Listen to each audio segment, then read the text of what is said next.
주님께서 여러분과 함께 마테오가 전한 거룩한 복음입니다. 주님 영광 받으소서.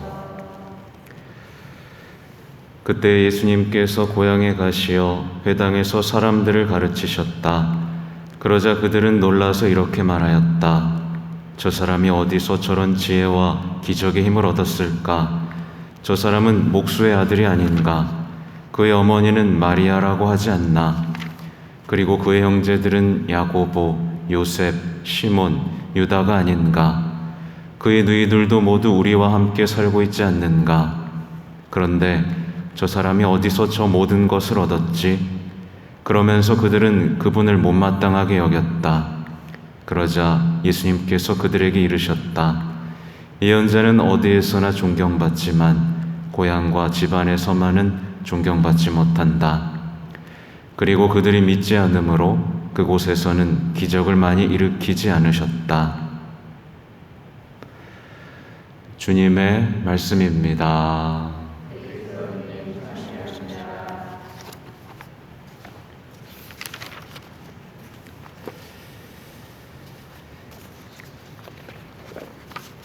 자비로이 교회를 이끌어 주신 주님 기억하며 감사하게 하소서. 네, 오늘 복음은 7월 4일이었던 것 같아요. 마르코 복음으로 비슷한 복음으로 한번 만났던 복음입니다. 굉장히 안타깝고 놀라운 일이고 우리에게 절대로 벌어져서는 안 되는 상황인데요. 사람들이 그렇죠. 예수님을 눈앞에서 만나잖아요. 이렇게 엄청난 일이 눈앞에서 벌어졌는데 이들은 예수님을 질투하죠. 네, 뭐 이렇게 잘났어. 나랑 똑같은 동네 살았는데 질투하고 이제 깔아봅니다. 그렇죠? 에이, 쟤 목수 아들이야. 이렇게 깔아보고 엄마도 낮춰보고 그냥 평범했던 것으로 깔아보고 그래도 안 되니까 그래도 잘났으니까 못마땅해 하면서 이제 그 귀한 분을 이제 배척하기에 이르죠. 이게 뭐냐면 뭐랄까요? 저는 오늘 악한 생각에 대해서 좀 나눠보고 싶은데 악한 생각에 사로잡혀서 눈앞에 있는 예수님을 만나지 못한 고향 사람들의 불행에 대한 얘기라고 볼 수 있을 것 같아요. 그러니까 그들은 예수님이 자신들보다 지혜롭다는 것에 기뻐하는 게 아니라 슬퍼합니다. 나보다 똑똑해. 슬퍼하고 자신들보다 뛰어난 것에 대해서 의지하면 되잖아요. 속상해합니다. 나보다 더 잘났네. 그렇죠? 그리고 예수님한테 배우기보다는 어떻게 하는 거예요? 예수님을 아무것도 아닌 존재로 이제 깔아버리는 겁니다. 그래야 내가 무슨 자존심이라도 세울 것 마냥 깔아뭉개고 그러면 이제 자신이 더 나은 사람이 된다라는 어떤 착각 속에 빠져드는 거죠. 제가 발견한 이들의 악한 생각의 목록을 보면 질투예요. 질투. 그 다음에 분노를 느낍니다. 그리고 슬픔을 느껴요. 그리고 자신의 헛된 영광을 추구하고 교만에 빠져들었습니다. 이 악한 생각에 사로잡혀서 그들은 예수님을 만나지 못하죠. 이게 어떻게 보면 현대인들이 자주 많이 걸려들어 있는 악한 생각입니다. 생각보다 많잖아요. 요즘 사람 질투 많이 하죠. 시시때때로 그냥 분노에 사로잡히죠. 그죠? 그리고 괜한 슬픔에 사로잡히죠. 그리고 뭔가 헛된 허영을 꿈꾸죠. 그죠? 그리고 내가 쟤보단 낫지라는 어떤 교만에 빠져 살잖아요. 그죠? 이 모든 것이 하나님을 만나지 못하게 하는 악한 생각이다 라는 것을 말씀드리고 싶습니다. 근데 악한 생각에 사로잡히면 믿음으로 나아갈 수 있을까요? 없을까요? 악한 생각을 가진 채로 나 예수님 믿어요. 믿을 수가 없습니다. 왜냐하면 악한 생각에 사로잡혔다는 건 뭐예요? 악마의 노예가 됐다는 뜻입니다. 악마의 도구가 됐다는 뜻이거든요. 그 악한 생각에 사로잡히면 믿음으로도 나아가지 못하고 기적으로도 나아가지 못해요. 그래서 제가 한번 뽑아봤어요. 보통 요즘 현대인들이 어떤 악한 생각들을 흔히 이렇게 내뱉고 있는가 돌아보면 우선 사랑에 대한 겁니다. 쟤가 나보다 사랑받으면 안 돼. 어떤 그 조바심. 쟤가 나보다 사랑받으면 안 되는데 이런 생각 많이 해보시지 않으셨어요? 다 아닌 척 하시는 것 같아요. 저 사람이 나보다 잘나면 안 되는데, 그죠? 그래서 저 사람이 없으면 내가 행복할 것 같은데, 내가 저 사람이 사라지면 더 사랑받을 수 있을 것 같은데, 이런 생각. 그러니까 내가 사랑받지 못하는 건 누구 때문이에요? 저 사람 때문이고, 내가 행복하지 못한 것도 저 사람 때문이고, 결국 하나의 생각으로 모이는 건 내가 가장 사랑받아야 되고, 내가 가장 잘나야 되고, 내가 가장 특별해야 된다라는 생각에 사로잡혀 있습니다. 현대인들이. 근데 그게 돼야 안 돼요? 내가 가장 사랑받고 싶고, 내가 가장 잘나고 싶고, 내가 가장 특별하고 싶은데 그게 돼야 안 돼요? 안 되죠. 그래서 그냥 재밌는 생각을 해봤어요. 이게 재밌는 생각은 아닌데, 어렸을 때는 이제 부모한테 좌절하잖아요. 부모가 나만 사랑해줬으면 좋겠는데 어떻게 해요? 형제들을 막 사랑하고 치열하죠. 부모한테 사랑받지 못했을 때 어떻게 하죠? 보통 연인을 찾아갑니다. 근데 연인이 사랑해줘요, 안 해줘요? 난 잘 모르겠는데요. 연인 사랑 잘 안 해주죠? 네, 연인이 사랑을 안 해줘요. 나만 봐줘 라고 하는데 안 봐줍니다. 그러니까 어떻게 해요? 보통 여성분들은 자녀한테 이제 갑니다. 근데 자녀가 자기만 봐줘요, 안 봐줘요? 어렸을 땐 봐주죠. 근데 크면 어떻게 해요? 자기 연인 찾아 또 갑니다. 계속 버림받아요. 그래서 어떻게 돼요? 결국 최종 종착점. 반려동물.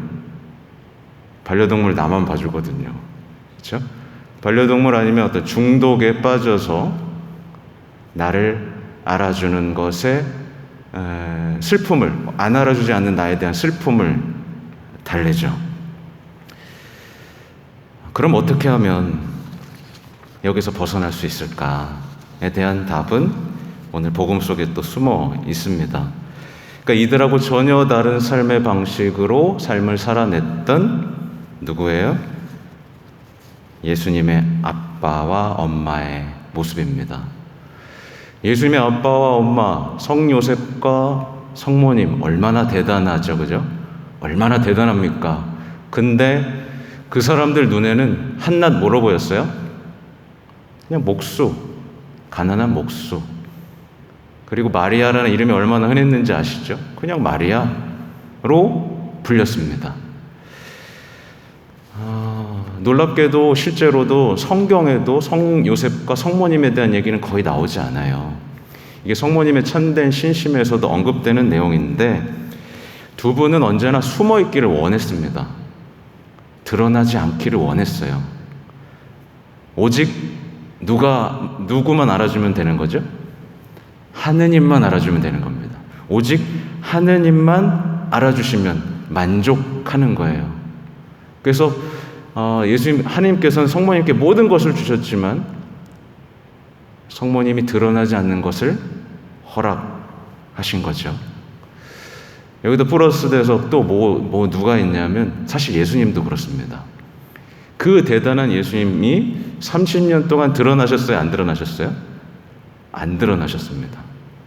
안 드러나셨어요. 근데 우리는 하느님만 알아줘도 된다라는 생각을 잘 하지 않습니다. 하느님만 알아줘도 괜찮으세요? 하느님만 알아주셔도? 하느님만 알아주면 안 되고 신부님이 좀 알아줘야 됩니다. 신부님이 알아줘야 되고 자녀가 알아줘야 되고 직장 상사가 알아줘야 되고 배우자가 알아줘야 되고 계속 알아줘야 됩니다. 아이들도 알아주길 바라면서 인기와 그죠? 뭔가를 추구하죠. 유명세를 추구하죠. 알아달라고. 나 좀 알아주세요. 유튜브들이 유용하잖아요. 그죠? 근데 이제 하나님께서 알아주시는 것에 만족하지 못하는 사람은 어떻게 되죠? 이제 질투하는 겁니다. 나보다 더 많이 알아주는 사람, 어떤 다른 대상을 향해 있을 때 질투하게 되고 교만하게 되고,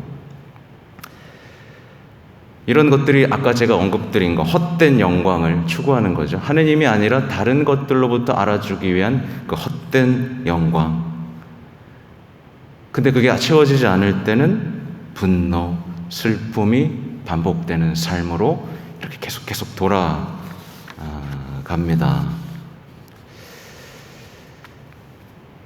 여러분들에게 묻고 싶어요. 여러분들 하느님만으로 만족하느냐? 혹시 못마땅한 건 없느냐? 혹시 화나는 반복되는 삶을 살고 있지는 않느냐? 돌아볼 필요가 있는데요. 아무튼 결론은 그래요. 이 악한 생각과는 싸워야 된다. 이 악한 생각을 없애야겠죠, 그죠? 혹시라도 이게 내 안에 있으면 우리 불행해지잖아요. 끊임없이 다른 하느님이 아닌 것들을 추구하면서 불행해지니까 이 악한 생각을 없애야 되는데, 그럼 어떻게 없애느냐? 어떻게 없애세요, 보통? 보통 술 한잔 먹고 없애거나, 억지로 막 그러죠? 긍정적으로 좀 생각하자. 그 옛날에 잡지 유행했었잖아요. 좋은 생각이라고. 그래서 긍정의 힘도 있었고, 여러 가지가 있었죠. 근데 그거 되세요? 안 돼요. 좋은 생각 계속하고 긍정적인 생각 계속하다 보면 어떻게 될까요? 화병 걸립니다. 나중에. 안 돼요. 좋게 생각하자. 내가 못 참겠다. 그죠? 이렇게 되죠. 이게 거기서 오는 우울증이 있습니다. 그래서 여기서 이제 신앙생활로 넘어가면, 신앙생활은 좋은 생각하는 것도 아니고요, 긍정적인 생각을 하는 것도 아닙니다. 그럼 뭐죠? 악한 생각과 싸우는 겁니다. 악한 생각과 싸우기 위해서 뭘 해야 되는 거죠? 기도를 해야 되는 거죠. 그래서 그런 거예요. 어떤 신앙인이 좀 평화를 얻고 싶어. 그래서 수많은 강의를 듣습니다. 좋은 생각들을 수집하는 거죠. 그러면 그 사람이 좋아져요? 안 좋아지죠, 그죠? 그 사람은 듣기만 하고 생각만 들었지 자신이 싸울 무기를 갖추지 못했던 거예요. 스스로 기도하고 영적으로 훈련하는 가운데 에베소서 6장에 나오는 믿음의 방패, 그죠? 투구 쓰고 칼 잡고 갑옷 입고 전쟁터로 나와서 악한 생각과 싸워야 영적으로 성숙하는 가운데 하느님을 믿고 만나고 기적 체험을 할 수 있다라는 겁니다. 꼭 승리하시길 바라요.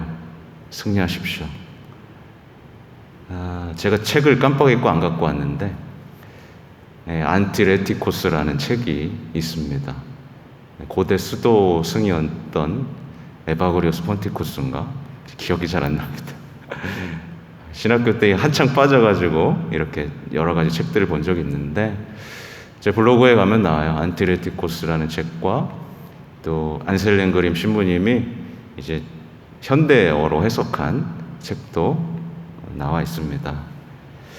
근데 사실 뭐니 해도 가장 좋은 건 뭘까요? 악한 생각과 싸우는 방법. 다시 한번 성모님이 등장하죠. 성모님께 자신을 봉헌하는 겁니다. 이렇게 해서 참된 겸손으로, 참된 침묵으로 예수님만으로 만족하는, 그리고 유명해지길 바란 게 아니라 예수님하고 함께 있는 것만으로도 행복했던 그 성모님의 삶. 드러나지 않았지만, 대단한 일을 하지 않았지만 결국 온 세상이 찬양하는, 존경하고 사랑하는 인물이 된 성모님을, 그 삶을 따라가는 거, 그분께 봉헌되는 거, 그게 가장 좋은 약이라는 것을 말씀드리겠습니다. 잠시 묵상하시겠습니다.